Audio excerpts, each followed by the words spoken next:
You know, with me experiencing being a transformation coach, I've discovered that people really want to be better. And a lot of times people are not shown the way, but they're thrown into the way. Don't push me away, don't throw me away. I've got some things I need to say.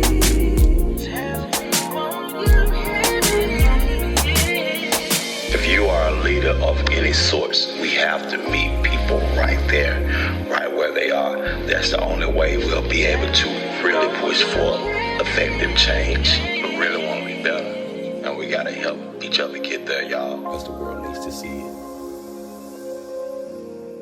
What's up, family? Welcome to another episode of Brave Bridging Humans. It's the place where the people get to hear you and the world get to see it. What's up, fam? What's up, fam? What's going on, y'all?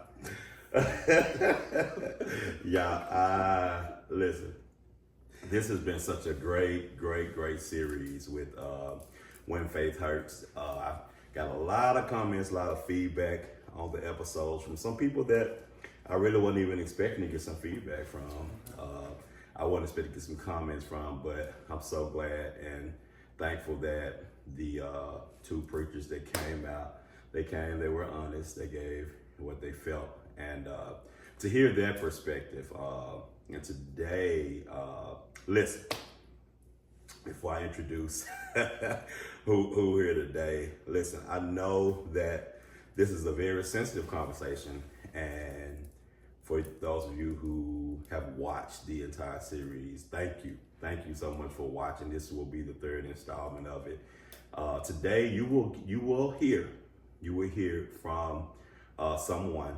In the next two episodes, you will hear from people who do not necessarily subscribe to the space. They don't hate the space, but they don't subscribe to it any longer. And so this is really serious. And so we wanted to come today, just kind of give deeper context on what's going on. So I brought one of my closest friends, my brother, Semaj. I brought Semaj. What's up, Semaj? What's up, Semaj? What's going on? You alright? We good. You just call me one of your closest friends, and I'm like, oh wow. I mess with that. You mess with that, y'all. Listen, if y'all have not subscribed, liked, or subscribed, please, y'all, like and subscribe to the episode. Share the episode with friends, share it with family, y'all. I'm building up, and I'm really excited. Real conversation starters. Yeah, I'm really excited about this build up of this podcast. I'm brand new. I'm wrapping up this season, the first season, and I've learned a lot. I learned a whole lot, and looking forward to what's to come. We have another friend here in the corner, but he's not gonna be on camera today. But what's up? We got him in the corner. We gotta call him old. Oh yeah, we got him. Old, right? He's not gonna get on camera, but y'all, I love my friends. My friends are my family, and we are very, very close, and we do life together. We really do life together, and so welcome to Brave Bridging Humans. So Semaj, what's up? What's going on? I know this is in my podcast, right? Okay. I do have a question for you. Okay. You said that you learned a lot. What would you say is the biggest or the best lesson you've learned in this first season of doing the podcast? That's a good question. The best lesson.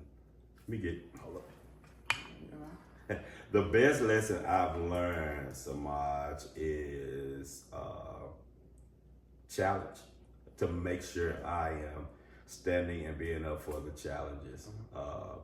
Outside of learning this board, outside of learning, It's difficult. yes, outside of learning like people and your viewers and things like that, the sound, everything, being able to stand the challenges. I understand nothing is existing in this current space without authenticity. I knew that I would have to present certain parts of myself, and I knew I would have to show certain parts of me. You done presented your body. Listen. You done bagged your soul before. Yes. And I knew I had to present certain parts of myself, and that has been one of the most challenging things. And I'm not used to the space, but I am, and I got a lot of my courage from you. I have, just to see you, how you how you operate and how you go. I appreciate just your willingness to show your vulnerability and your courage, man. But that's the biggest piece that I've had to learn about this space. I mess with that. Yeah. I will say that as your friend, and I've been saying this a lot lately, and I'm not saying this because you're my friend, or because I consider you friend. For those that don't know, I did not want to be Ray's friend. He did, y'all. Oh, he I did. did not want to be Ray's friend. And I thought Ray was trying to take me to a place that I did not want to go. I didn't want to be his friend. And I say the main reason for me not wanting to be his friends, I feel like you're one of those people who have people around, but it's like they just want to say they're friends with Ray. Yeah. I know Ray. And I was like, I just don't want to be a part of that club. I don't want to be a part of the I know Ray club, or I know Ray friend, but I'm not really friends with Ray. I didn't want to be a part of that club. So you've shown yourself to be a real friend. The vulnerability. I've been drinking. Okay. You know how to say it. Ability on the end. Vulnerability. Okay. You've been vulnerable in the space, and even with me joining him, originally I was like, I ain't going over messing there. with it. Yeah, you weren't messing with it. I ain't going over there. If you're not honest, G will not be there. Okay? Right. Real talk. Or Semaj. I'm legally changing my name for those who don't know. But I'm not going to be in this space. And so I just think that as a person, you've grown a ton. You've grown a ton. You've grown a ton. Thank you. Like sometimes I even find myself listening to things that you say, and I'm like, wait, hold on, take me slow, girl. Because you talking good stuff, but it's like, whoa, what is going on here? So I appreciate the growth. I appreciate the authenticity. I appreciate the real friendship. I just appreciate you saying, hey, I want to be your friend. We're going to be friends. And it's going to be like a real transparent situation between us both. It won't be you giving all of you and me giving nothing, or vice versa. You get what I'm saying? So I just appreciate the real friendship. Yes, and listen, I have come to you. Listen, in my lowest album, baby, I have come to you. Where you at, Semaj? Where you at? Where we at? Thank God can turn it around. Oh my God! But I'm so grateful. I am so grateful for our bond, our covenant, if you will. Yes. And I'm so thankful for what we have going, and we're gonna get into some good stuff today. But I just want to kind of talk to you for a minute. What's on your mind? Like, what you got going on today? What is on my mind?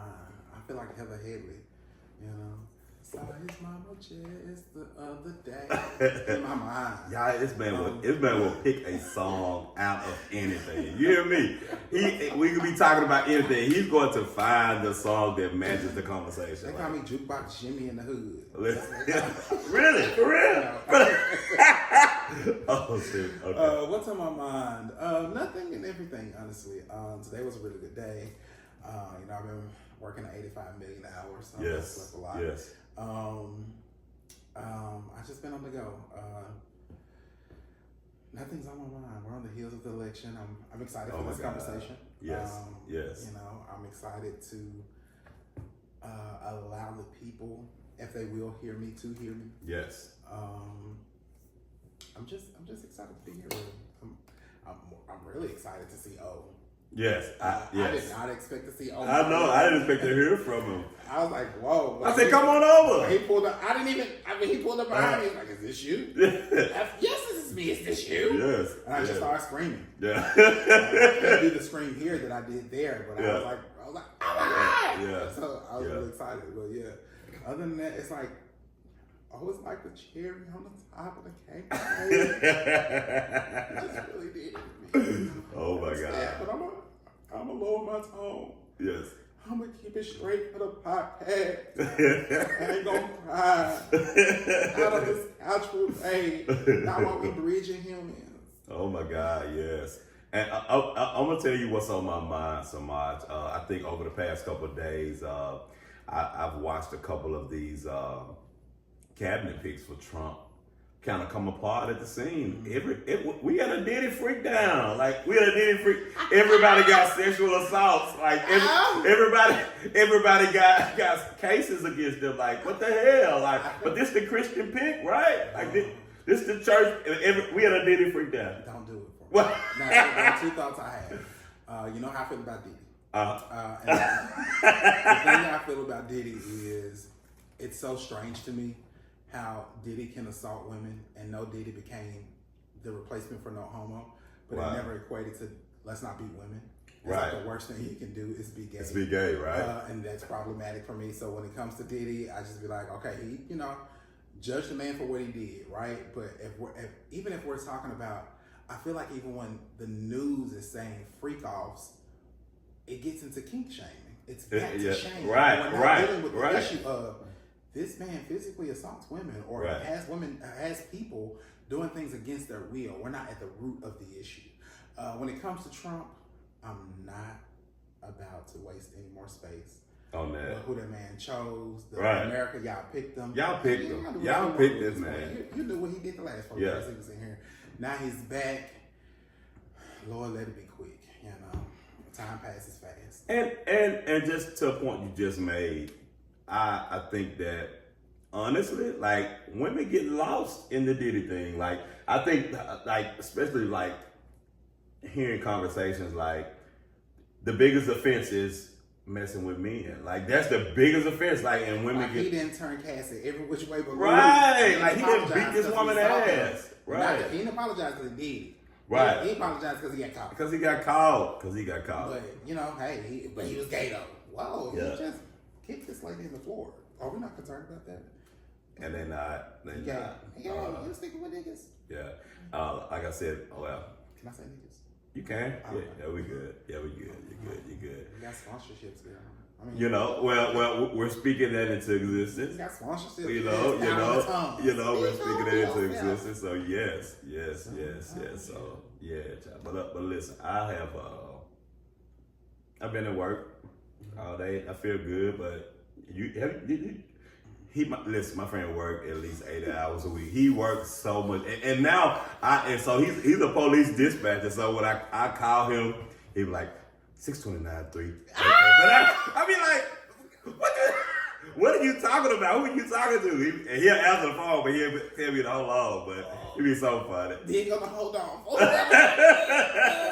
I tell him to hold on. He just hear me in the background, all the way in the background sometimes. And then I just hang up. I'm not on the phone while I'm on the radio. Not that. No, you're right. No, I'm gonna cut it out. No. You imagine it. That's something you imagine. I imagine. That's right. Shit. That's right.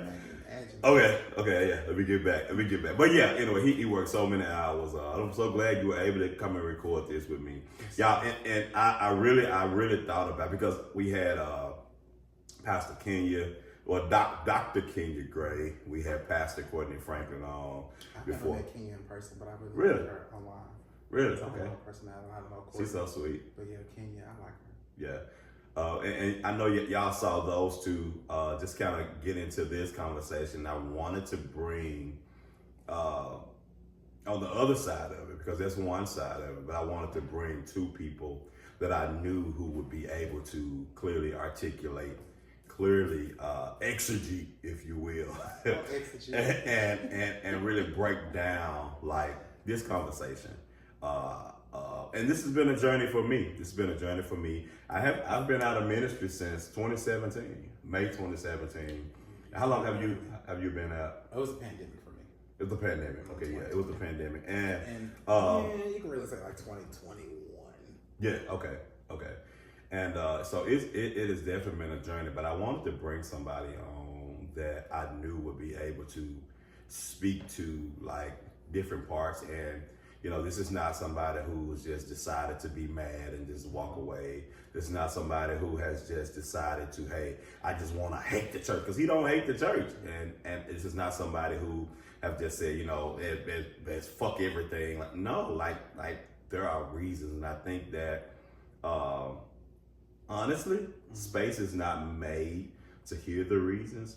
We oftentimes hear the reasons why people don't go in the middle of some kind of controversy online, on TD Jakes or on some kind of random pastor who get caught up in something, and then we hear the grievances, and then we hear the army saying, y'all just need to go to church. You go to the club and you don't go to church. And you go, and I think we never really get to hear a nuanced perspective on the conversation. So that's why I brought him here today. But I kind of want to start with some stats, Semaj. Because we really, this is a big thing. This is a big thing. Since the 90s, approximately 90% of Americans identified as Christian. 90%. And by 2024, it's dropped down to 60%. 60% of Americans identify as Christian. Where does that come from? Today, ChatGPT. Okay. ChatGPT, my friend. Like, he tell me everything. That's my friend. ChatGPT, the Holy Ghost. The Holy Ghost. Now, I do normally give where I get if I do say a stat, but I know I got these from ChatGPT. But another one, the generational shift. Millennials and Generation Z are the least religious generations. Many cite dissatisfaction with institutional religion, political alignment of churches, and intellectual doubts as reasons for their departure. So it kind of started with our generation, like millennials. Like, it really was an exodus, and then Generation Z after us. So we want to change. Yeah, and I remember being in church spaces, and my home pastor, which I refer to him as, he used to always say, something big's coming, something big's coming. And it was kind of like this thing that people weren't prepared for. And I think that he didn't realize, and maybe it was God, or I don't know, I don't know what to call it, but I think it was social media. Because at the time, in 2006, 2007, social media wasn't a big thing. And when social media hit and the internet hit the way it did, and our access to knowledge, our access to things outside of, our city or the space that we were in, the communal space that we were in, when we got access to other things, I think that helped jolt that desire, if you will, to know more and to say, hey, this really ain't serving me well. Man, this isn't serving me well. And so, yeah, I think that, social media and access to information, and to me, that's not to be frowned upon. We want our people to be intelligent. I think a lot of times and I'll say extremely religious spaces, we are taught to kind of go along and get along, or this is what everybody believes, so you should believe this. Yes. And so, to me, it's a form of control. But I think that we shouldn't frown on people for saying, hey, I got access to information, or now that I've gotten this information and I can look at everything as a whole, or kind of take everything into account, I don't know if that sits well with me anymore, or if this belief system serves me anymore. Yes. And that shouldn't be frowned upon. No, it definitely shouldn't be frowned upon. And to your point, I feel the internet and just the access to information is one of the biggest pieces, because 25 years ago, we did not have the access we have today to information. We didn't have access to global church news, if you will. We would hear things and we would kind of hear of things happen, but we didn't really see. And now that we have the social media and we see how people live, we see how pastors live, we see how other church people live. So it's like, okay, wait a minute. And I don't know if it's too early for this, but for me personally, one thing that I hate or dislike a lot is when people say, well, that church hurt you, go find another one. Yeah. And that church hurt you, go find another one. And then when you see me church hopping, which is frowned upon, I'm talked about for church hopping, or I'm told that I'm not submissive, or I don't want to, abide by the teaching, or the word of God, or I don't want to be held accountable. But when you look at global church for lack of words, church hurt stories, right? You look at that on a global scale. It can't be just that church. So it was just that church for you, and it was just that church for me, and it was just that church for 100 people in California, and it was just that church for 200 people in Mississippi, or it was just that church for 300 people in Arkansas. We have to begin to say there's something going on with the institution of this, of the church, that's causing the hurt. And it's not just a one-off. Everybody ain't mad because they couldn't sing a solo. I don't want to sing a solo. Right? That's not my thing. I don't want to do that. Everybody isn't mad because you didn't allow them to do so. Some people have legitimate stories where they were hurt. I know people who were physically assaulted in the space. Wow. Now they still chose to frequent, but if I get physically assaulted in the space, wait now, hold on. That's a different kind of conversation. So for me personally, I just don't like when extremely religious people, because I have a lot of friends still in the church space, right? Mm-hmm. And everybody isn't bad. Everybody isn't, you know what I'm saying, this, that, and the other. But I do believe that you are somewhat of an accomplice to the pain that's been caused to people if you aren't necessarily causing the pain, but you aren't speaking out against. Hey, I can still come here. I'm still comfortable in this space. I'm a cisgendered heterosexual male or cisgendered heterosexual female. And, you know, I've not been hurt, but for you to know that other people have legitimate pain and you're not speaking to the leadership to say, hey, what's up with this or what's up with that, you're an accomplice in that. And so, like I said, I don't believe that everybody is accountable for, I don't believe that everybody causes hurt in the space. But again, for me, we can't just make it trivial and say, well, it's just that church, come over here. Yeah.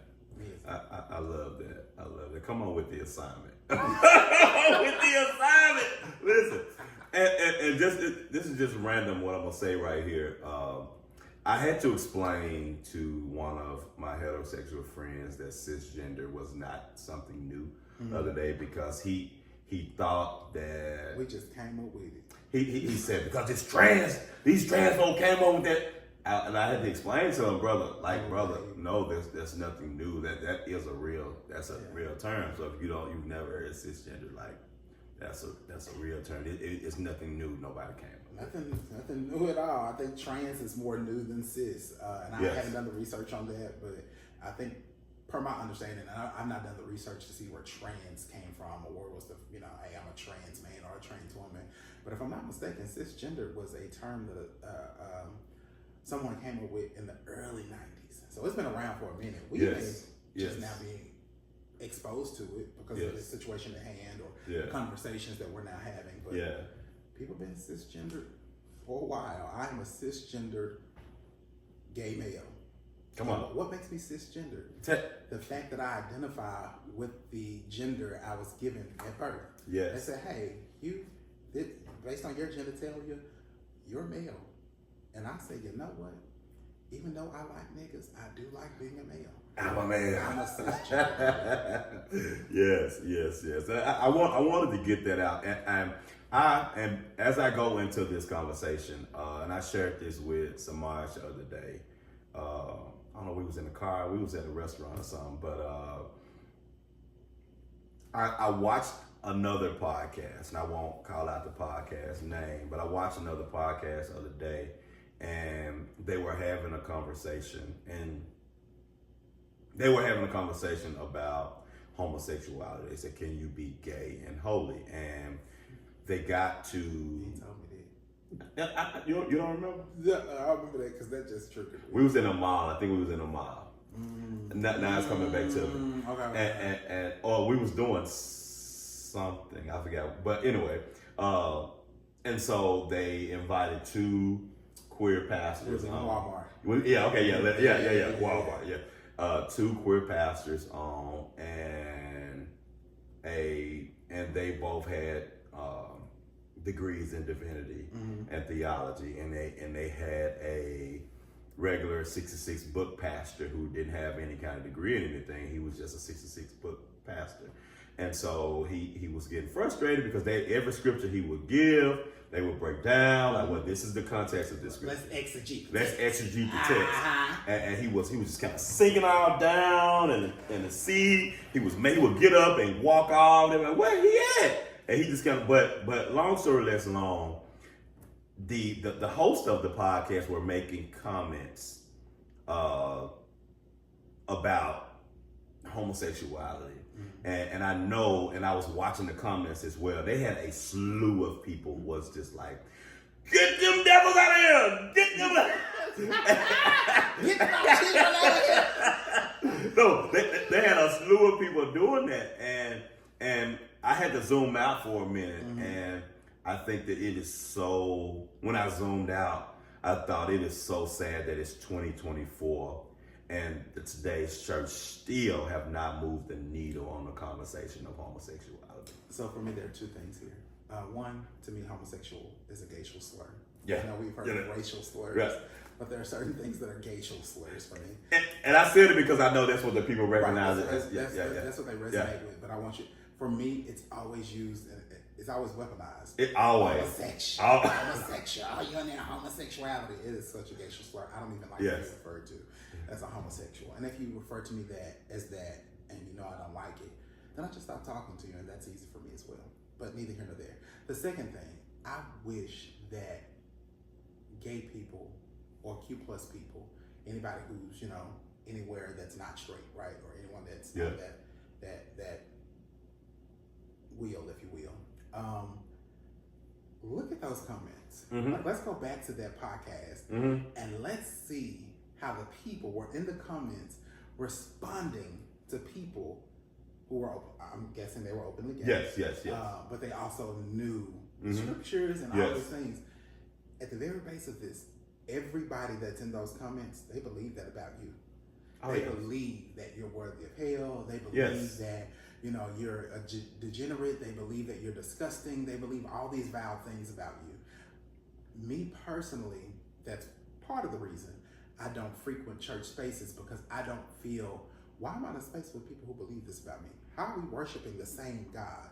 You're worshiping a God that you believe is going to send me to hell for something I never asked for. Send me to this hell that you believe in, that I never asked for. And we're worshiping the same God.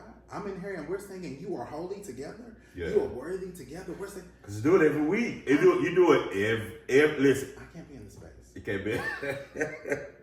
You do it every week, and so we're kind of getting off into the conversation. You know, what led you? What led you, Semaj, to leaving church? And was it a gradual process, or was it like a defining moment that you just had to just leave the space, or was it something that you kind of led up to? It was a lot of defining moments, right? Okay. Defining moments. Okay. So I want to start this off with, you know, some of y'all may know me, some of y'all may don't. One of my favorite ratchet greetings. Semaj is my name. Some of you may know me as Jimmy. I'm legally changing my name. And not because I'm trans. It's just, I don't, most people who know me as Jimmy don't know me anymore, right? I've changed a lot in the last 4 to 5 years. And so I've never liked my name. And even when I was a Christian, this is really random. Even when I was like heavily religious, I always wanted to change my name. I never liked the name Jimmy. At one point, I was going to change my name to Israel. Oh, wow. Yeah. So, Thank you. Where you get Israel from? Like, Israel whole? Israel and Jimmy mean the same thing. So it was D-A, whatever. But so at one point I was going to do that. But so me changing my name isn't a new idea, if you will, just because I'm out of church. But I am a father. Some of you may know me, some of you may not. I have a 12-year-old child. She's my niece. I've had her since she was 3, so it's just me. I am what I like to refer to as a single mother. I'm a single mother. Oh, God. Having a kid changed my understanding of who God was and how God kind of interacts with us and how he responds to us. And I think as Christians, sometimes we believe that our relationships with God should mirror one another. So we say, God told me not to wear pants. You can't wear pants. Yeah. God told me not to wear makeup. You can't wear makeup. God told me that, you know, I can't wear hats. You can't wear hats. Or God told me that I can't have holes in my pants. You can't have holes in your pants. Like whatever God told me, he meant that for the masses, and you have to do it as well. And if you aren't serving God the same way I'm serving God, then you're in error.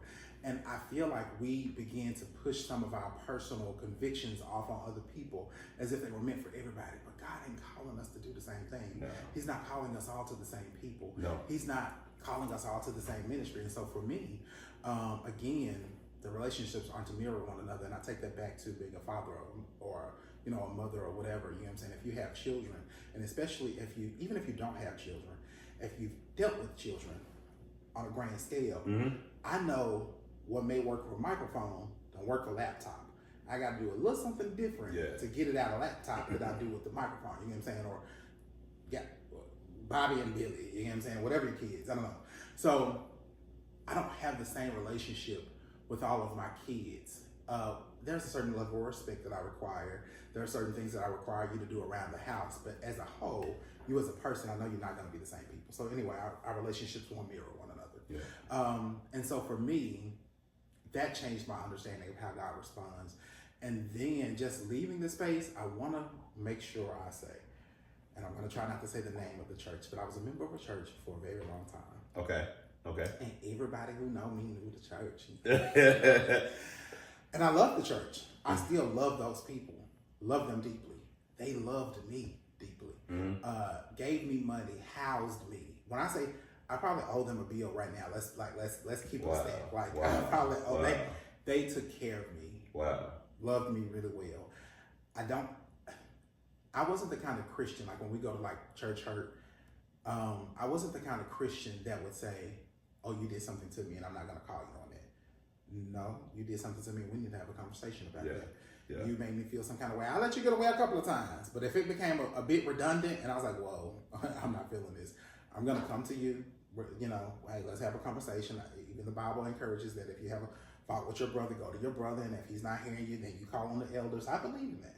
So I'm gonna come to you if I have an issue with you. So it was never an issue with me of church hurt. Oh, Jimmy didn't get to sing a solo, or Jimmy didn't get to do this. There were sometimes my ideas were dismissed, but I never took that personally. It wasn't a thing. And if I did feel like my ideas were dismissed, even though there was one specific situation where I had an idea, it was dismissed, and I'm just telling this for a bit of backstory because context. We want context.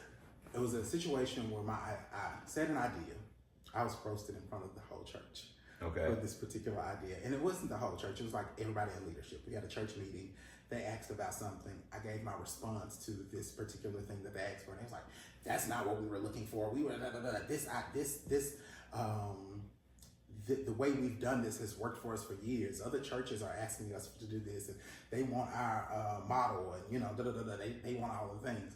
The very next year, the suggestion I made was implemented. Wow. And so I was like, wait, I just got roasted in church leadership. Right.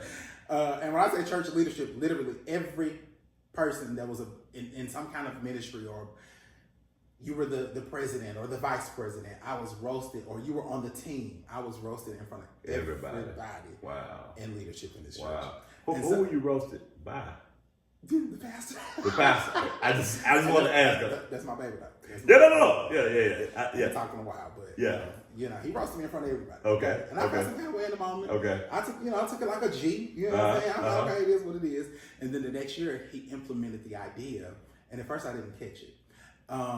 And then when I realized, wait, this man did exactly what he roasted me about. Wow. And so he asked me how I felt about it, and initially I was gonna lie and say I don't feel a way about it, but now I was like, no.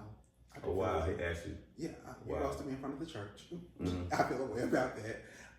And he, you know, he said something to the extent of, you know, when I came to the fork in the road, I wasn't gonna come back to you and ask you for your permission.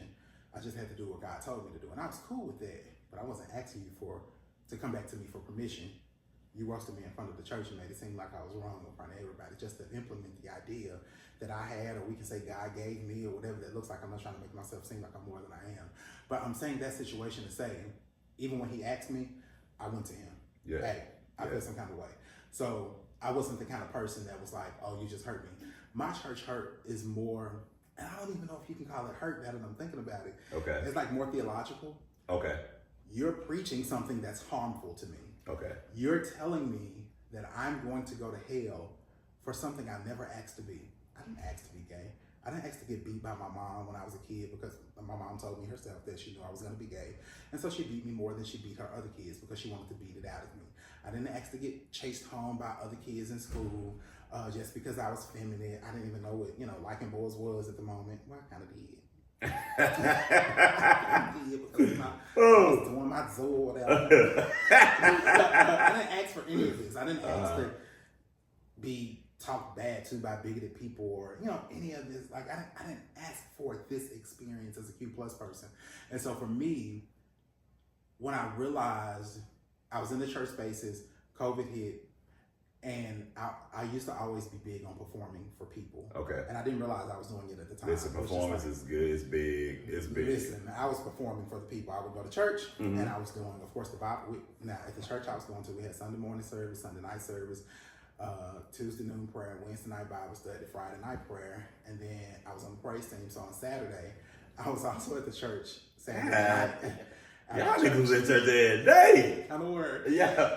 So I was in the church on Saturday night for praise team rehearsal. And then, because God wants your time, talent, and your tithes, if the church needed to be cleaned or painted or anything like that, you need to make time to volunteer to come to church to, come if you're on your off day or something like that. We want to see you in the space. Here's the thing. At the time I was doing all of this was my life. I loved these people. Yes. Of course I'm going to be here doing all of these things. Why not, right? I'm living for God type shit. You know what I'm saying? So, I believed all of the things. So, when COVID hit, and then hold on top of all of that, as time went on, I started doing in-home Bible studies. Okay. I felt like I wasn't being discipled. I felt like, and I gave them my grievances in this church. When men got married in the church, they dropped the single men.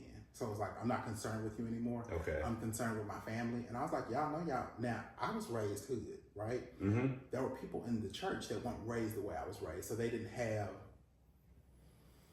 we'll say, a lot of the life experiences that I had. Okay. So it was easy for me to navigate certain spaces because of the way I was raised. But for the people who were more sheltered than I was, they were kind of struggling.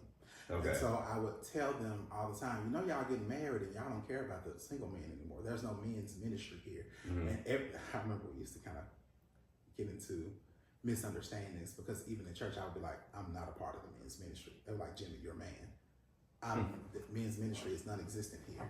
Mm-hmm. No one's a part of it, but we won't say that. But I'm specifically not in this space with y'all. I remember one time, and I'm going to get back on topic. We're good. Oh, we're good. We were cleaning. We acquired a building. We were cleaning out the building. One of the guys, and even in this space, and we're gonna get back to it. We were cleaning out the building that we acquired. They bought a building, and we were cleaning it out. Okay. To see what we could save, and just because it was like full of stuff. And so we were cleaning the front of the building, cutting the grass or cutting down the weeds or something. One of the men, older men, and I was in my 20s at this time, and he had to be in his 50s. And he found a snake. Okay. And so he picks up the snake. Okay. Okay. And he say, we're going to man you up today. We're going to man you up today. With the snake? With the snake. Okay. So he starts to come toward me with the snake. Baby, I'm not Eve. I'm not trying to have a conversation with the snake, baby. I'm not trying to do this. So he started chasing me with the snake. And I know y'all may think I'm fat, but I'm gone. Okay, fast as lightning, bro. You gotta get your knife. That's a snake. Get the man up. Get the man up. Oh, okay. So they expected you to do what? I guess play with the snake because I'm a man. I don't know. I got on the road. I could go other places. Okay. And say, well, y'all wanted me to stop playing with one snake. No. Leave the snake alone. Now you're chasing me with a snake. But anyway, I'm saying all of that to say, I had an issue with that. I brought it up. Like, I'm a very verbal person. We can see Jimmy likes to talk. Okay. Again, it's a theological thing for me. So what were some things you could not like? Because that was an experience was that an experience you couldn't reconcile with, or what was some things or experiences? Because I'm not gonna listen. The snake thing is a snake thing, but what are some things you could not reconcile with? It's just theology. Okay. And like I said, for me, love church. I think the church is a cathartic experience for those. Now, I have my personal thoughts. Mm-hmm. I think that black church is so long because we're demonized for doing anything else that's in a space of mental health. I can't go see a therapist. You're demonized for that. I can't do yoga. I'm demonized for that. I can't do anything that's going to be a cathartic experience aside from come to church, shout, scream, and pray, which can all be cathartic, listening to worship music and just being in this space. It's all of that. But for me, there was nothing that somebody did to me that was like egregious. It was just simply when COVID hit, and bring me back home, right? Because I go off on a tangent. I got you. I'll bring you back. I'll bring you back. When COVID hit, and I realized that I was performing, because I was on the in-home Bible studies at one point, I began to disciple a lot of people outside of the church space, and it wasn't discipling them on nothing gay. At the time, I fully believed that my queerness was sin, and that I needed to give it up to God and let Him, have it, despite what I was experiencing. It was even one point I was dating women, and now I would tell the women, I only dated 2 women. I don't want y'all to think that I was out here just trade. That's not my testimony. But I want you to put a pin. It's something you said I really want to speak to really quick. Okay. Remember that thought. So many people think that queer men cannot get out of like their queerness to do something.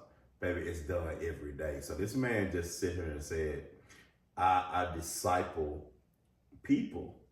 And I wouldn't disciple them into being gay. Like that's not a thing. So and this is a whole nother conversation for a whole nother day, but just the conditioning of it all, and just the compassion. We ain't trying to make nobody be like us. We're not like at all, and I think that's a stereotype, if you will. Probably. Very much so. I can't put them in the space because now, and here's the thing. There were at least 2 or 3 accusations. Okay. That one boy was saying I was coming on to him simply because I was like, hey, we were in some kind of space, and I was like, you're doing something that you shouldn't be doing, and I think that you should do it like this. That man went and told the people that I was coming on to him. Wow. Boy, your drawers ain't even clean. Oh my God. You're a stanky little boy. Yeah. And he wasn't a little boy. He was an adult, but he was still like dirty. So there were times where people did say things, but we like the church I went to. Oh, they're gonna call me to the carpet. They were like, hey, no, let's all come in here and let's see what's going on. What did you say? What did they say? And it even got to a space with me, especially if you were under 18, for our young adult ministry or youth ministry. We started this thing where it was always 2 adults with a child. So it was never, you're with this child by yourself. No, 2 adults with this kid, so we can see what's being said, who's doing what, that kind of thing. But going back to what I was saying, going back to what you were saying. I even got to the point where I was dating women, and I would let them know the deliverance for me, and me leaving the church is a buildup, if you will. I used to always feel like I was tricked into being saved, and I didn't know what that was or why I would feel like I was like, oh God, tricked me into being saved. And when I realized the trick was, when I first joined church, people told me that God would deliver me in such a way that people wouldn't know I was gay. Okay. Okay. I'm gonna give me a deep voice, you know what I'm saying? Give me a real beard, because it won't grow. You've been my barber for forever. You remember when I was trying to grow that little beard? I remember that. I remember that. I was trying. Yeah. They told me that God was gonna deliver me in such a way that people wouldn't tell. People wouldn't be able to tell I was gay. I used to look forward to that.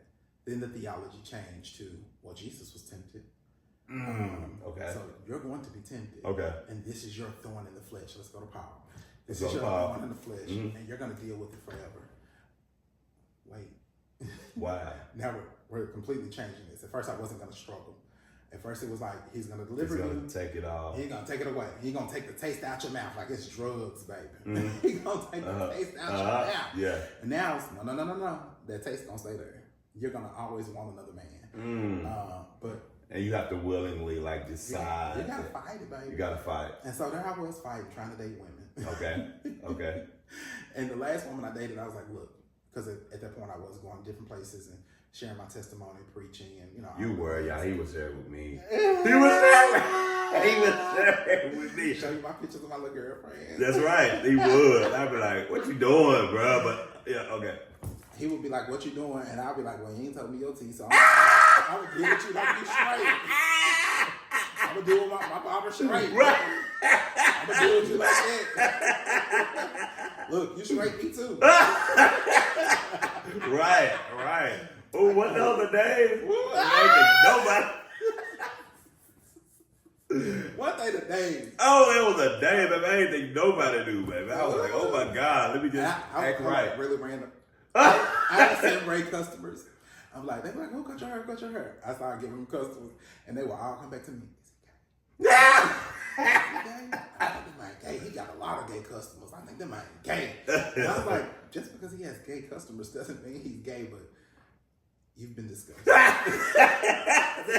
Listen, you've been discussed. Listen, So, but yeah, I would tell the women, hey, we're in the space, and I want you to know what deliverance means for me is. Okay. I'm still attracted to men. I just don't act on it. I don't believe that God is accepting of that kind of love, so I'm over here trying to figure it out. But you need to know, okay, if you looking at the dick print, okay, I might be looking at the dick print too, sis. I ain't gonna act on it. okay. But, when I see men, it's like when I see women, and that's how I know I'm gay. When I see women, they be like, beautiful gowns, you cute. But when I see the man, my God, hey, woo, it's just something about a man. Oh God. So I'm taking all of that to say I did all the things. I did what I was told to do. I didn't even say that I was gay anymore. They told me, I got to speak certain things into existence. So despite my experience and what I was feeling and all of the things, if you ask me, I was like, hey, no, I'm not gay. I'm delivered. Now, I wouldn't tell you I was straight because I cannot lie. That's just a thing for me. I don't like lying. Yeah. So I did all of the things. And then, again, COVID hit, not performing anymore. We're forced to sit at home. And I'm just thinking. Now, there was somebody I was in love with. Okay. And we had confessed our love for one another, but we wouldn't act on the love that we had for one another because we were like, it's gay. Yeah. And God don't like that. Yeah. So we're just going to be really close. And I don't want to get to, because I ain't trying to spill nobody's tea, right? So we were just really close. When COVID hit, this person started doing things contrary to what was the norm for them. And it made me realize, wait 1 second. Yeah, what? Not the love of my life. Right. Not the love of my life. What's happening over here? And then we're sitting at home. I can't praise team. I ain't armor bearing. I ain't doing the in-home Bible studies. It's COVID. We're not doing none of that. Yeah. We started the Zoom, but I'm a really extroverted person, as you can tell. But the Zoom wasn't really, getting it for me. It was just like, I'm just here, and I'm forced to sit with myself. And then sitting with myself, it wasn't the devil, and I know y'all may believe that or any of those things. It was just me realizing I'm regurgitating this information. I don't believe this. I don't believe that I'm delivered. Wow. And then I started to have conversations when at one point it was like, I'm still trying to fight. I want to be saved. I want to be delivered. I've been at this particular church for over a decade. I'm not getting it here. Let me go to another church where I could possibly get it. Okay. In my exit from my home church, I began to have conversation with other delivered people. Okay.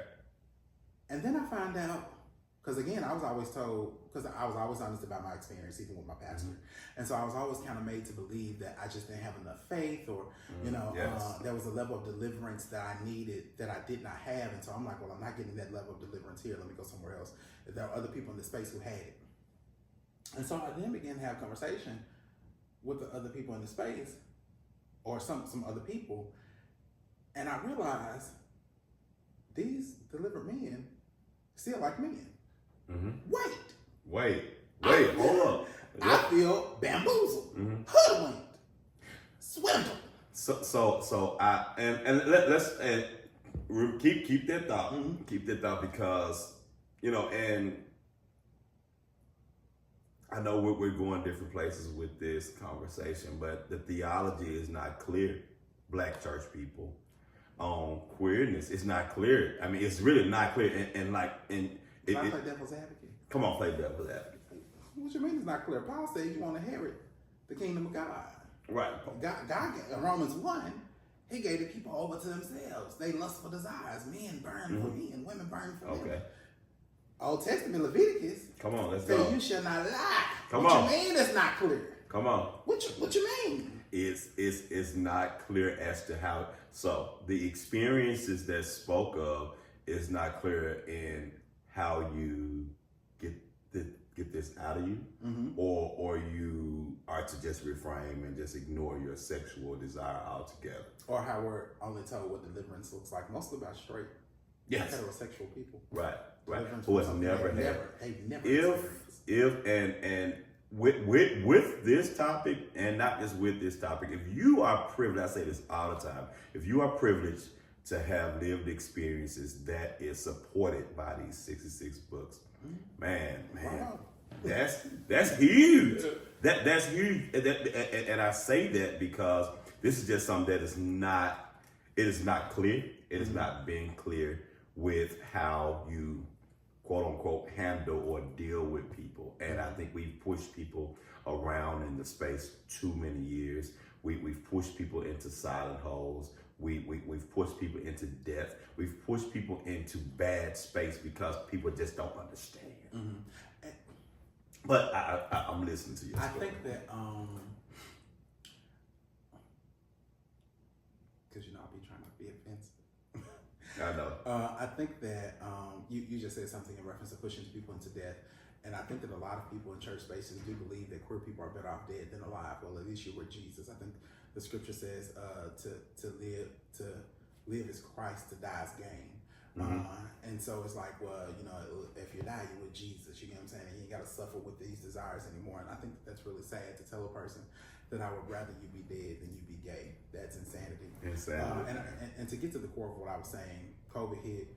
I discussed with these other people, and I realized, and I knew a lot of people in the deliverance space, right? And what I found out is most all of them, literally, and I say most all of them, but all of them still liked the same sex. Yeah. The women, the men, like most all of them still like the same sex, and I just felt like I was bamboozled. And I was like, how can y'all have me in here feeling like I'm going crazy for years because there's a level of deliverance I've not reached because I still have a desire to sleep with the same sex. And y'all kind of made me believe y'all didn't, and y'all do. That's insanity. But let me just still go to another church, and I went to another church. They tried to perform an exorcism on me. A lot of little crazy things happened. But I just began to realize that for me, my therapist asked me one day, and even when I was kind of coming out of it, I was really mad at my best friend because she would always say I'm gay. Like when I started, and I was coming to grips with that on my own. Okay. But I couldn't say it. Okay. Based on my faith, I cannot say I'm gay. Wow. Okay. I cannot give life to it. You don't speak life to a thing, so I can't say that. So I used to always be mad at her for saying you gay. And so then my therapist asked me one day. He was like, "What did Jesus say about being gay?" And I said, "Well, the Old Testament says this, and and then Paul said, Apostle Paul said this, and he says this, and he said, what did Jesus say about being gay?" I said, "Well, Jesus didn't say anything about being gay. He came out his mouth. He said what he said about marriage or adultery, all of the things, but he never said anything about being gay."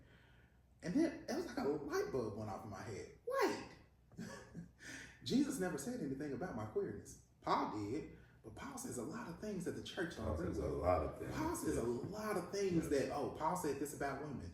Well, we got to exegete the text to understand that Paul meant this for this particular time, and he didn't mean it for this time.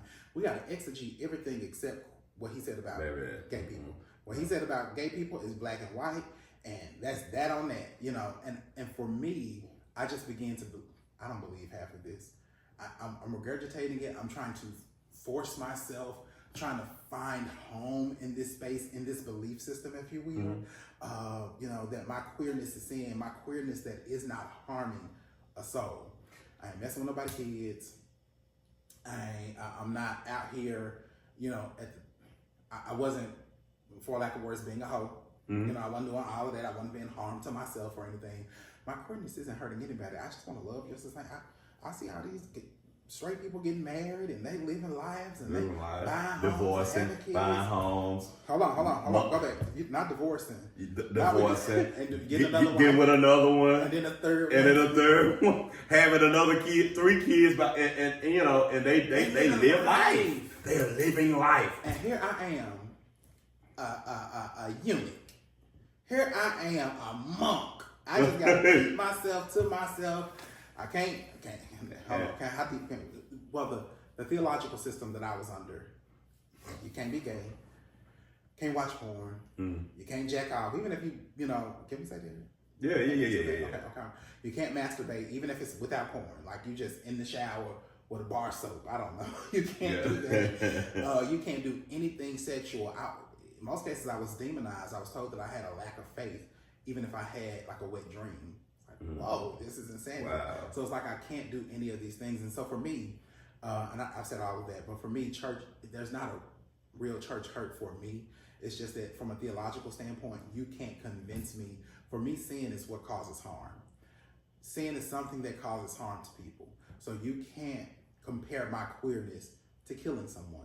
You can't compare my queerness to, you know, child molestation or whatever other sins you want to come up with, or things that are causing harm. You can't compare my queerness to that. That doesn't work for me. That may work for other gay people, but for me, it's not a thing. And So with you saying these things, how have since you've left and since you've evolved since the pandemic, how have your beliefs or spiritual practices evolved since then? Now, I've toyed with a lot of ideas. I remember first coming out of this space and I was really angry with God because at the time, you know, George Floyd got murdered and, you know, we were out here marching in the midst of a pandemic and, you know, all of the things, Black Lives Matter and, you know, no justice, no peace, and I can't breathe and, you know, all of the things. And originally I was mad at God because I was like, wait, Mr. God, you never showed up for any of my ancestors. We got sold across the sea. You never showed up for any of them. So I was hot for a second. And then I realized, well, that's not a good point because none of the gods showed up. Buddha didn't show up. The African gods didn't show up. The African gods let them ship us right on across the sea. You know, none of the gods show up. So it's like, if I'm going to go with that belief, then I should be an atheist. That's for me.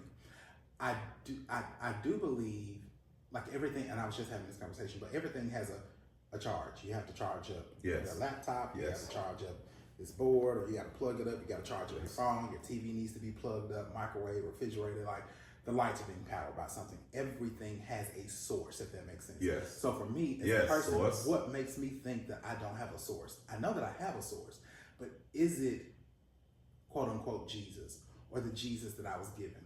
Even in my introduction to Jesus, and I came to this conclusion a couple of years ago with you and Wes, or the realization, not the conclusion. My introduction to Jesus was one of fixing me. My mom again tried to beat the gay out of me, and she realized when she couldn't do that, she sent me to church so they could pray out of me. I was the only child she had prior to the state taking us that was required, quote unquote, to go to church. I was just Jimmy going to church. You gotta take a little gay to church. You know what I'm saying? Gotta go and get that out. So for me, my belief system right now, I'm just questioning a lot. I don't like to say I'm Christian because I don't want to, you know, Christians say, well, in order for you to be Christian, you got to believe that your queerness is a sin. Well, you can't stop me from being a believer.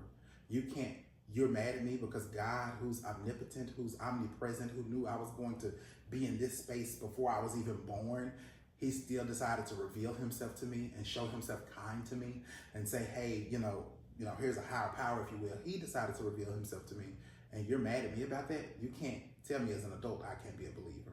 So I still say I'm a believer, but I do have trouble considering myself a Christian because Christians are the ones who hold the belief that there's a hell and that God is going to send me to the hell and, you know, all of those things. So I still have my faith isn't rocky, but I don't believe in anything as strong as I used to believe in like that version of Christianity. Gotcha. And that was really important for you to say that version of Christianity, because I think that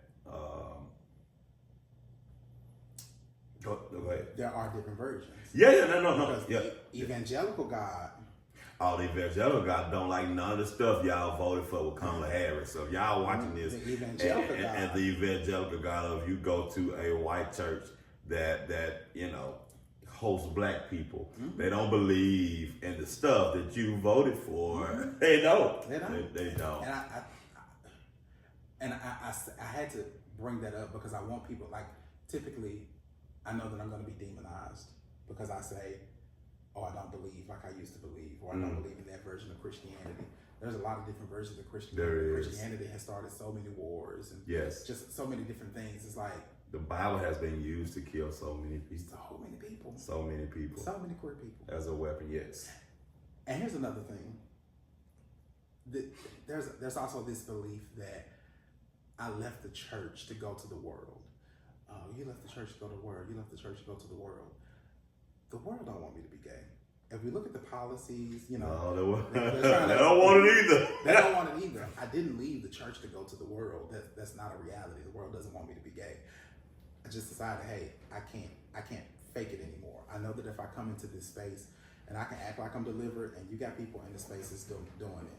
The people are in the spaces acting like they're delivered or acting like they're straight, just so they can parade through the church and do whatever they want to do and get your money. And I got friends that I tell to this day, hey, I'm gonna act delivered, and you can be my wife, and we can be like, these people that said, wait, there was Devon Franklin and Megan Good. So I got all that money out them books and all them tours and all them speaking engagements just for them to end up divorced. We can be like them, because sometimes Christian people can be extremely gullible.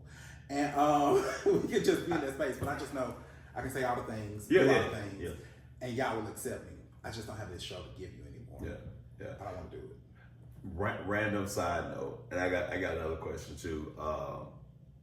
I watched the interview that they did when they first got married, and it was so convincing. And I mean, it was. We believed it. All right, we ate it up. We ate it up for real. And me personally, I'm not a big Devon Franklin fan. I'm just not. I don't think he shows the most authentic self. However, people love him. He's rich. He's famous. Got his movie thing. All the things, But I watched it and I was like, wow, and just the programming of it all. God put us together. Yes. God did. Yes. God did that. It was y'all.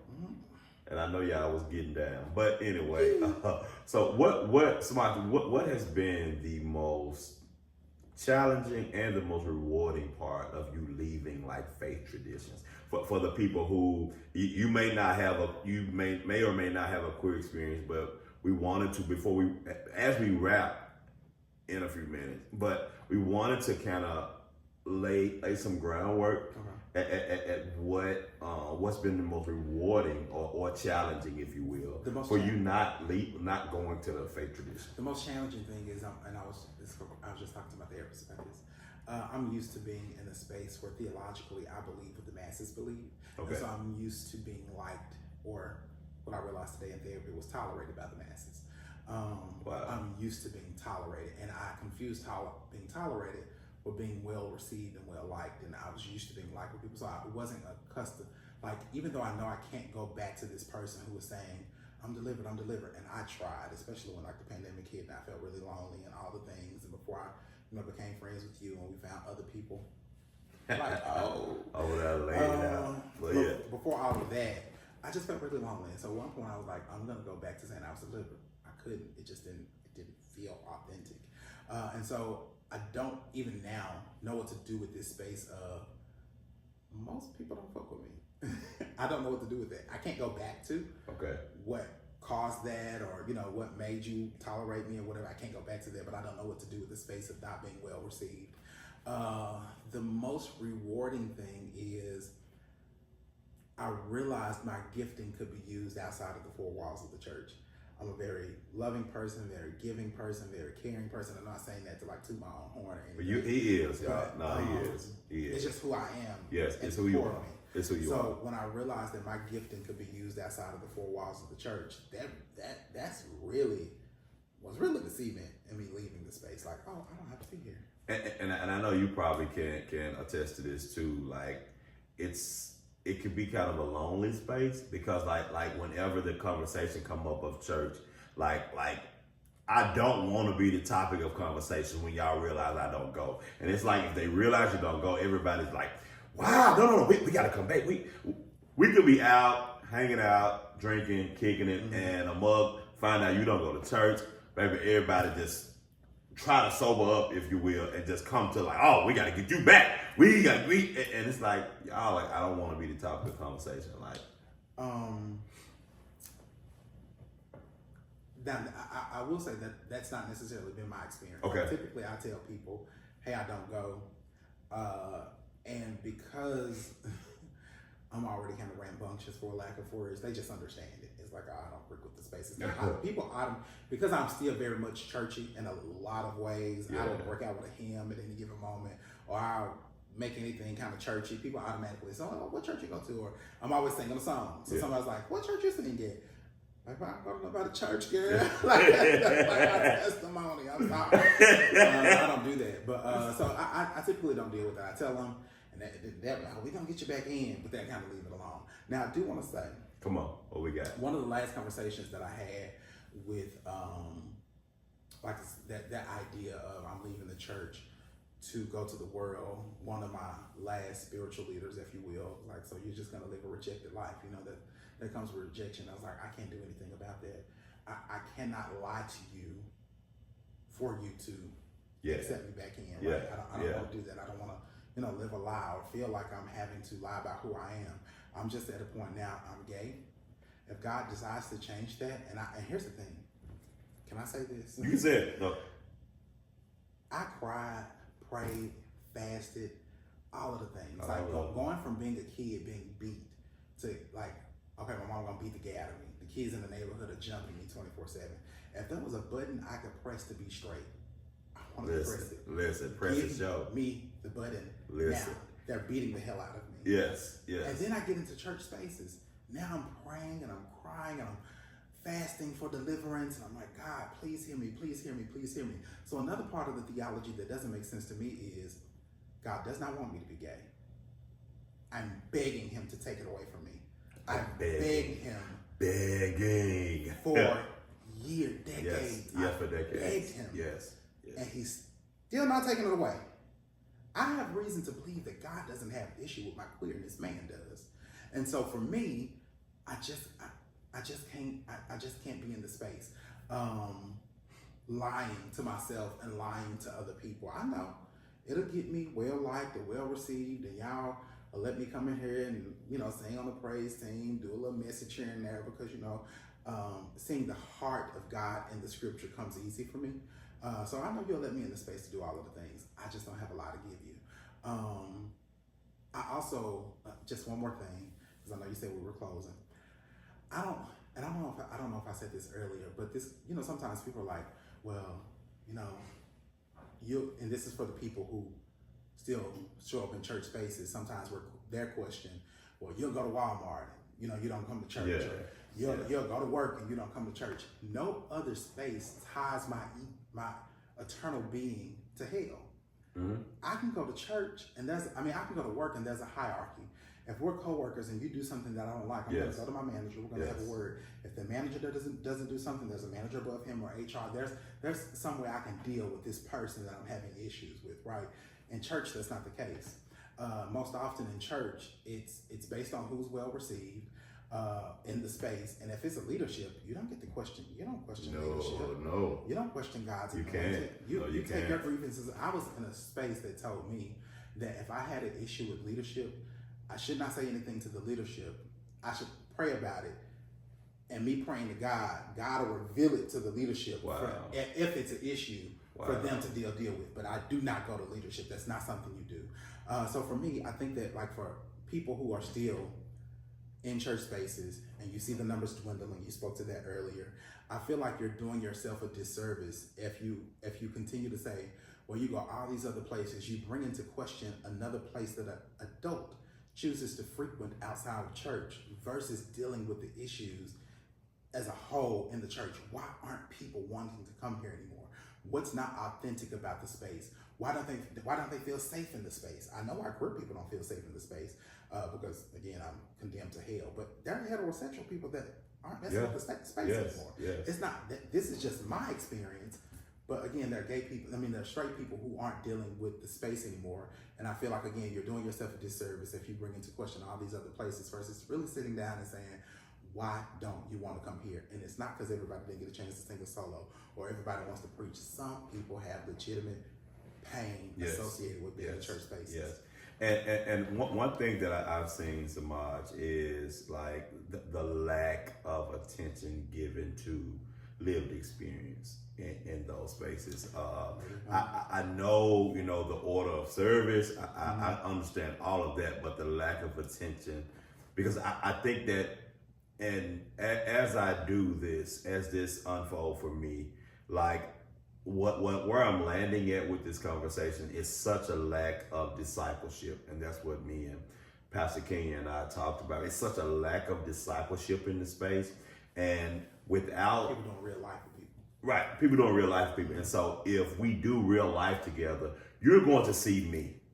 I'm going to see you, and there's not a I'm here, you there. No, we are doing life. And so if we cannot see each other's lived experiences for real, if we're just gonna fake and show the best parts of us, that's not reels. Yes, the reels. That's not discipleship. That's not what. Did you have something? I was having a conversation with Tim earlier, therapist, and we were talking about empathy, and he was saying something about empathy, but I was like, for me, empathy changes you at some point. Like if I'm truly empathetic, if I'm truly placing myself in your shoes and I'm truly seeing life from your point of view, something about my lens is going to change if I'm truly doing that. And I feel like if discipleship was real, when I say I was discipling, it wasn't just, hey y'all, here go the Bible, no, let's come eat. Jesus y'all need real, something. We're doing life. These kids need stuff. You get what I'm saying? Wherever I can fit in, that's where I'm gonna be at. Y'all need rides from school to school. You're acting up at school. I'm coming up there. Even when they step into adulthood, you need to borrow some money. You need to have some money because I know you ain't got to get to give it back. I'm doing life with you. We're talking about your relationships and how you're treating your mom and just all of these different kind of things. When you do life with people, it allows you to see them differently. But I think, do I want people to, and I got a little note from my therapist. You're good. Come on. My therapist. Put it up. God, he understood. Is my goal to build capacity, or is my goal to build compliance? So wow. Say that again. Is my goal to build capacity? Wow. Like to hold space for people, have empathy for people, all of the things. Wow. Or that's all Tim, hot off the press. Yeah. Wow. Or is my goal to build compliance? Do I just want to disciple you into thinking the way I think, doing things the way I do things? Wow. And I feel like, now this is just something I've always believed. As a Christian, it's not my goal to make people believe God. That's the Holy Spirit's job. The Holy Spirit's job is to reveal God to you. Yes. My goal as a Christian should be, I'm human just like you. And this is how I run back to God. I'm not giving you a show. I'm telling you that I'm flawed just like you. Yeah. I'm human just like you. Here are my transparencies. Now I'm not giving you all of me, but I am letting you see that I'm human. I think that sometimes in church spaces we put ourselves on pedestals. So I'm not just saying cry and dump on people who don't have the capacity emotionally to handle that. You should have safe spaces. But if people see you as God, that's problematic. That's problematic. And in spaces that I was in, that's part of the reason I left my home church.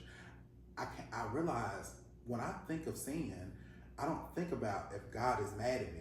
I say, whoa, pastor and co-pastor gonna be kind of upset about this. Wow. A pastor and co-pastor gonna not like this. And I told them, I see y'all as God. I don't see God. It's you guys I see. And so for me, it was just leaving the space. But it's like capacity or compliance. Do I just want to, in this discipleship, is my goal just simply to get you to believe the way I believe, walk the way I walk, pray the way I pray? You got to start your prayer off with, oh God in heaven. And if you don't start off with, oh God in heaven, you ain't praying right. Or if you don't come to church on Sunday morning, Sunday night, Wednesday night, Friday night, Tuesday noon, and all these other services in between, you're not doing it right. God is not pleased with you. My hope is that people say, my only goal is to get you an audience before God.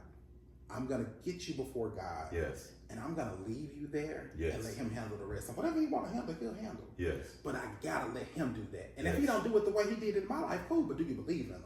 Wow. You know what I'm saying? Do you pray to Wow. him? If I'm a Christian, if that's the way I want you to go. Wow. You know, do you believe in him? Do you pray for him? Do you, hey, you good. God got you. And if you're having a hard time, then here comes family. Here comes community to pick you up. Maybe if you ain't got a certain thing or whatever that looks like. But I just feel like let the goal be, if the goal of discipleship isn't just to get you before God, and in the words of, even though I believe that Take Me to the King is a suicide song, she wanted to commit suicide. She said, take me to the throne and leave me there alone. That's what sis said. She said. Take the person before the king and leave them there and let him handle it. You did your job. I just got you there. And to that point, Semaj, I know that when I really, really fervently started seeking God for myself, and I got away from, because it took a while, and it took me to get away from church, honestly. It took me to get away from church to stop the people pleasing that I was on. And so once I really started seeking God, that's when I found my honest self. Because back when I first met Semaj, I wasn't honest. I was just, I was talking to this man about being honest about who he was, and I wasn't even being honest about who I was, because I was so deep in the space then. So deep in ministry, but I didn't find honesty until I left. And that was a problem. And at first, when it first happened, it scared the hell out of me, because I was like, God, What scared all of us? I am the most honest away from church. And that's a problem. And so if I could not be genuine and honest, man, that was a problem. I remember when I was cutting my hair one day. And at the time, I was still questioning, okay? You were cutting my hair. Come on, what I... And Ray said, I don't know what we was talking about. Ray was like, yeah, I'm proudly gay or something like that. And I was like, now, it's a thing where you figure it. The church got they don't ask, don't tell policy. You can be Don't ask, we know, don't tell. Don't ask, we know, but don't tell. Yeah, don't ask, we know. Yeah. Don't you say it. Don't you say it. Don't you say it. Okay. Yeah. And we were under the don't ask, don't tell policy. Yes. Just like when he finally said it, I was still in the space of kind of questioning everything, and I was like, Lord, I gotta find me another Bible. This man, he over here talking about he gay. Oh God! I'm not gay no more. God. I'm delivered. Who are me? I'm delivered. Yes. But I do appreciate the honesty. Even though I was, in the place of questioning, I've arrived where I've arrived. I'm comfortable with people. And again, I've said this, but I'm comfortable saying, hey, we don't believe in the same God. And that's okay. Yeah. You believe in a God that's going to send you to hell. I don't believe in that man, girl. And that's okay. You can say God has made me a reprobate. He's given me up to my own desires. You can say whatever you want to say. I'm comfortable enough in my own skin to be okay with that. And we can go about our day and, believe different things. But I'm not going to be in that space with you, babe. And I told you off camera before we got on, and I'm not even going to speak. I really believe heavy in speaking words out now. But someone spoke damnation over my life earlier today. And of course, it's cowardly, but they spoke so much damnation over my soul and my life because of I am who I am. You going to hell, girl? But this is, you know what? You going to hell, bro? but I'm gonna tell you.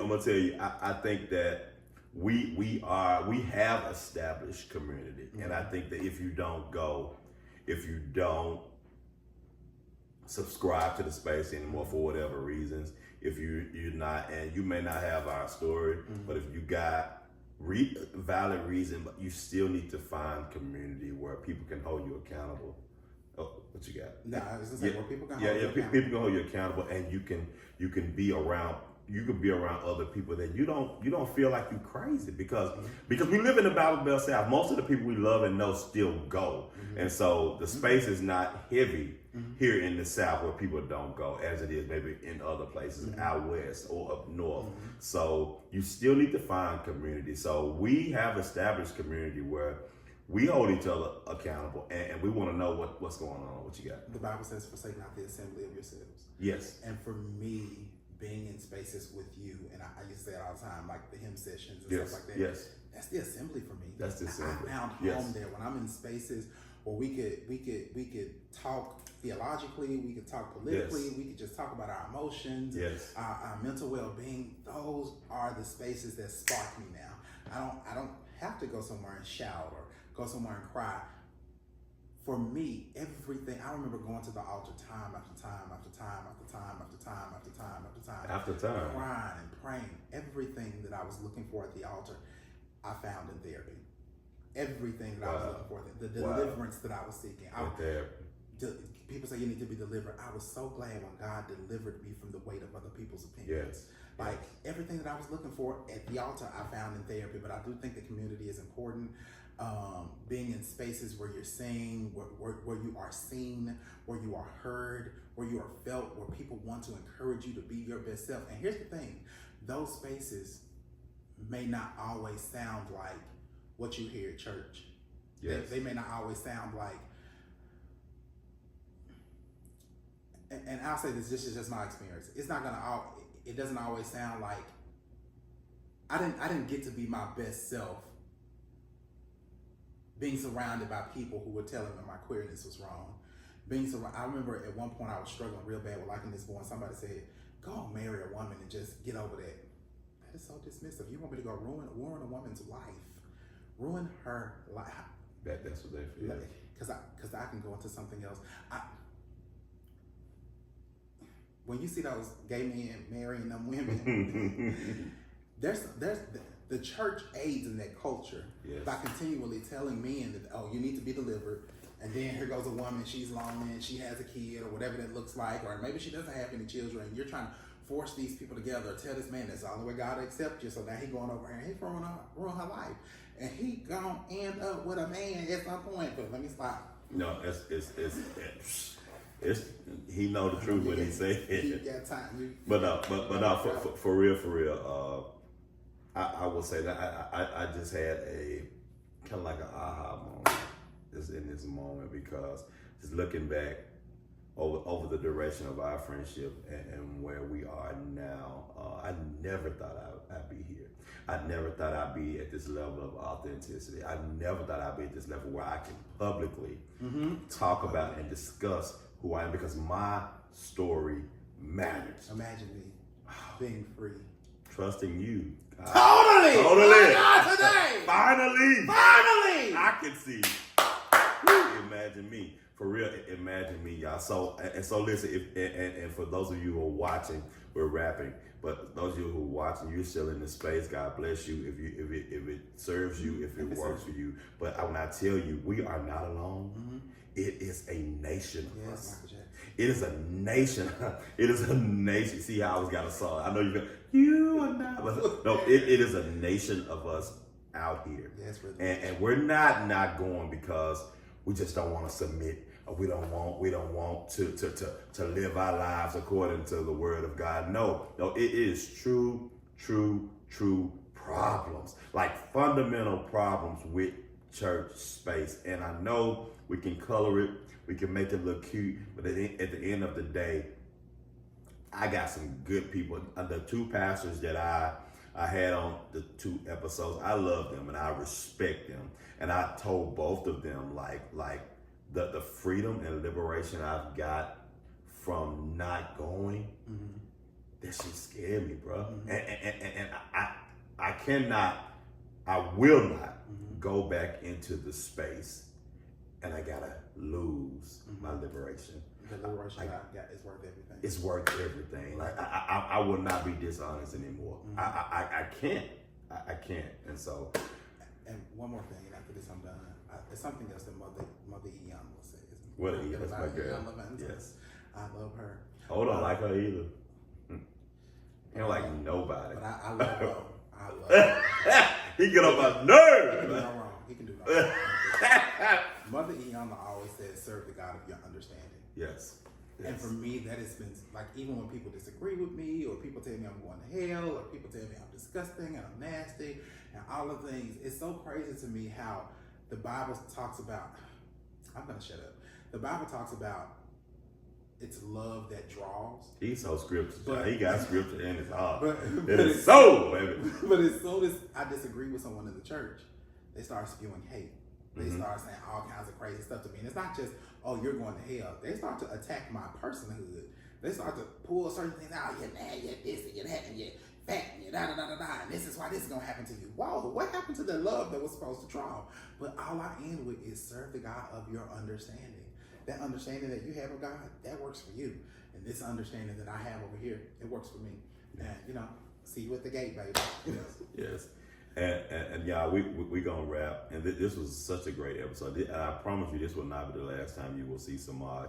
Tell the people how they can find you. He makes some funny, good content too. How can the people find you? I'm Semaj? getting into making funny, good content. I'm trying to push him out. He needs his own podcast for real. You know what random thing is? Before COVID, I started a podcast. It's called the Hard Guy Podcast. I recorded one episode that's still available. Really? It's still available. I'm about to watch it. And then I kind of, Oh my went God. awry, and so I was like, let me leave that alone. Yes. But my name is Semaj Blue. Again, I'm legally changing my name. So my name is Semaj James on Facebook. And Semaj is just James backwards. But Semaj James on Facebook and Semaj Blue _ on TikTok and Instagram. And, we're getting away from Twitter. We getting away from We get that. away from Twitter. Forget that man of God over there. But anyway, so yeah, that's me. That's where you can find me. Oh, randomly today, I got like over 300 new followers today in one setting. On Okay. TikTok. I was like, okay, Come TikTok. on, TikTok. Come on, TikTok. TikTok. Come on, y'all. TikTok. Was it your Nevich? You said what? Your Nevich? Was that what got you? Maybe. But I'm figuring out the best way to like post content. So I've always posted content with music, but I'm pulling back from putting music behind it and just talking. And They just want to hear your voice. they want to hear it. They like seeing their face. They want to Okay. hear your voice. They got it. I'm gonna give face. But anyway, Got a thank manage with his fan club. Listen, this is my manager, y'all. Thank y'all so much for watching the show, y'all. Like I said, if you have not subscribed, please subscribe to this podcast, Ray Bridget Hermans. It's a new podcast. I'm getting ready to wrap. I got like 1 or 2 more episodes. I'm gonna wrap this season, but we coming back stronger. We coming back harder. We coming back with new things, and I'm just excited about where I am going. I thank the creator. I thank the source for giving me the willingness to do this. So I love y'all. I love you so much. I love you, brother. Thank you so much for coming out. And we got another one of these installments of this When Faith Hurts. But thank y'all so much for watching. This has been another episode of Ray Bridget Humans, the place where the people get to hear you and the world get to see it. Love your family. Peace.